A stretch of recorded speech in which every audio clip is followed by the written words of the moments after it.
Hey everyone, welcome back to the channel. Today is going to be part 6 of the My Retinitis Pigmentosa Experience series. And today we're going to discuss specifically my job search after I graduated from college. So I graduated from Penn State, New Kensington with a bachelor's degree in communications in May of 2015. And after I graduated, I immediately started looking for jobs. I started looking for jobs in my field and then eventually jobs that weren't necessarily in my field. So initially, what I started doing was looking for communications oriented jobs, jobs at news organizations, writer, journalist, public relations, professional, where I would like draft, press releases and maintain social media accounts and things like that for companies. Those are the types of jobs that I was looking for, as well as sort of like the entry level sales jobs that I think a lot of people in my generation find themselves doing once they graduate from college. So I applied for hundreds of jobs before I found my first job after graduating from college. And I think that a lot of the reason there are several reasons why it took me that long and took that many applications, but and I guess I can attribute that both to retinitis pigmentosa and then other factors that have nothing to do with retinitis pigmentosa, which we don't have time to cover all those today, but we're just going to talk about retinitis pigmentosa in this video because that's the topic of the series. And before I do that, we're going to see how we're doing on time. Okay, cool.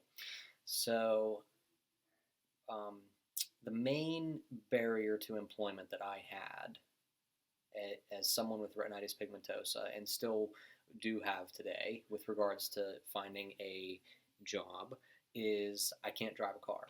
And I think that is well, I know that at the time that was the main barrier because it restricted me geographically, and that was really the main thing. Like if I could drive myself, I would have maybe broadened the scope of jobs that I applied to from a geographic standpoint.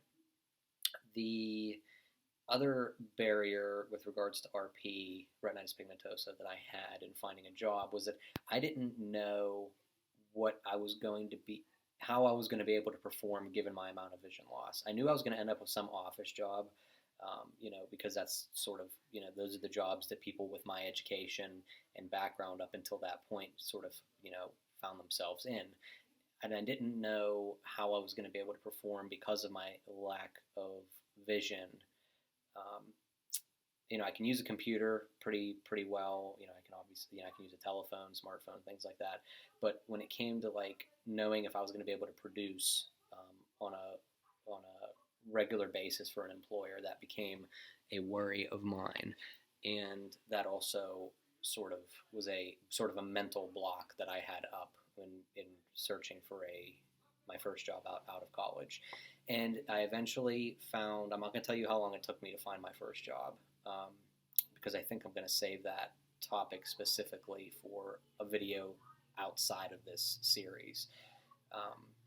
So actually, you know what? I'll say it now.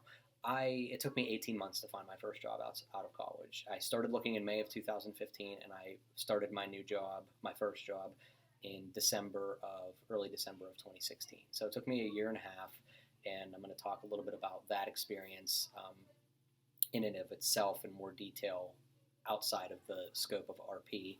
And we're going to do one more time check, okay? And that's really it in a nutshell with regards to my job search.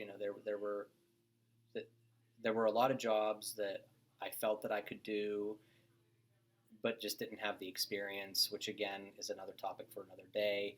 But I think I did a pretty decent job at explaining to you what I think my main roadblocks were, specifically with regards to retinitis pigmentosa. So I hope you enjoyed this video. Please give it a thumbs up, please subscribe, and share the video. Thank you all, and have a great day.